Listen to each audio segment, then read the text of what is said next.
Bom dia, boa tarde, boa noite. Uma questão que existe muito aí no mundo cristão, né, mais no meio evangélico, uma ala conservadora e uma ala, não é progressista, mas é uma ala que valoriza muito os dons, o uso dos dons, curas, milagres, prosperidade, geralmente são assuntos relacionados. E teve um tempo que eu estava muito confuso quanto a isso, não sei você, mas quando você vê um grupo, ou dois, ou três, ou quatro grupos que dizem acreditar na mesma coisa, mas discordam de maneira assim brutal sobre alguns assuntos, você fica, poxa, cara, quem que eu acredito, né? E uma coisa que Deus me trouxe no entendimento é que as pessoas, por serem idólatras, elas vão pegar até algumas passagens bíblicas e alguns argumentos bíblicos e vão esquecer de todo o resto e vão dizer que aquilo é uma verdade absoluta. Não deixa de ser, é uma verdade absoluta os versículos. Porém, sim, eles são interpretados pelo contexto. Por que eu estou falando isso? É uma questão simples, por exemplo. A ala conservadora fala que uma experiência pessoal jamais pode substituir um princípio bíblico. Perfeito, e é isso. Fechou o pacote, é isso. Só que eles têm dificuldade de entender quando alguém fala de uma experiência pessoal e isso confirma o princípio bíblico. E acontece que muitas pessoas, pela experiência pessoal, também querem usar isso como uma plataforma, se erguer, fazer o seu próprio palanque, seu próprio ministério e criar todo um movimento por trás disso. Então, esse é um problema. Cara, Paulo falou o seguinte: nem que apareça um anjo de luz pregando um outro evangelho ou falando outra coisa que seja amaldiçoado, seja anátema. Ou seja, nunca uma revelação pessoal, uma experiência pessoal deve ir contra os princípios bíblicos. Se vai contra, perfeito, eu estou na ala conservadora.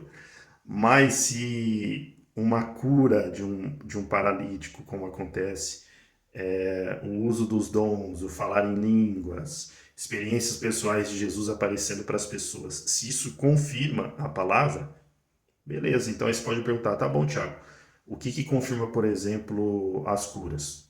Jesus falou para a gente curar em nome dele, expulsar demônios em nome dele, e isso, obviamente, até hoje, porque são para os seus discípulos. Não era só para os 12 da época. Aí você vai pesquisar um pouco a mais, tem uma tradição, um ensinamento que o pessoal mais da ala conservadora traz, que é o cessacionismo, ou seja, os dons só foram usados por um breve período de tempo. Papapá. Cara, desculpa pela falta de poder, oração, jejum e mover espiritual que essas pessoas não fazem. Eu não estou falando que eu faço, que eu sou bonzão. Não estou, sou longe disso. Busco, mas estou longe, longe, longe. Só para deixar claro. Mas é isso. Por quê? Porque no Novo Testamento Paulo fala, o evangelho não é feito de palavras, mas sim de poder. É claro que você tem que pregar a palavra. Paulo não estava falando para você fechar a Bíblia e nunca mais pregar a palavra. O evangelho precisa ser anunciado, são as boas novas. A gente precisa entender o contexto. Tem que parar com esse dualismo, é isso, é aquilo, é isso, é aquilo. Então, assim, o que Paulo estava querendo dizer? Existe uma ala da sociedade, né? Ao meu ver, ele estava querendo dizer isso, que está cansada do blá blá blá, entendeu? É um monte de crente falando e poder que é bom nada. Poder para transformar, poder para agir.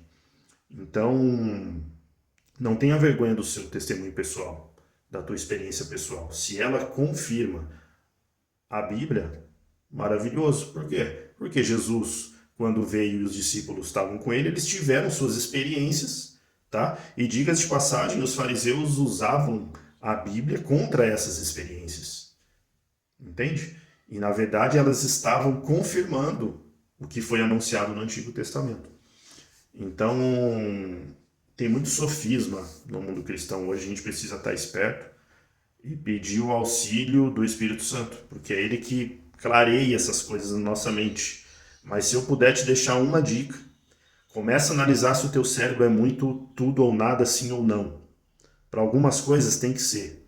Deus falou que ama, né, a gente pode interpretar que ele ama aqueles que são quentes, fervorosos por ele e amam ele de todo o coração, e odeia aqueles que são frios. Então, o morno ele não quer. Então, para questões de paixão, amor e entrega, seja o sim, seja o teu sim, sim, o teu não, não. Acabou, tá? É isso. Mas eu estou falando na interpretação da própria palavra. Se você levar ao pé da letra algumas coisas do Antigo Testamento, eu acho que não vai dar certo, entendeu? Por quê? Porque Jesus também reinterpretou o Antigo Testamento a partir da vinda dele. Então, assim, seja sábio, seja moderado, pense, analise e tome muito cuidado com os extremismos na interpretação de um princípio, porque geralmente é isso que leva à heresia, leva a seitas e a várias coisas ruins. É isso. Valeu, um abraço, ótima semana.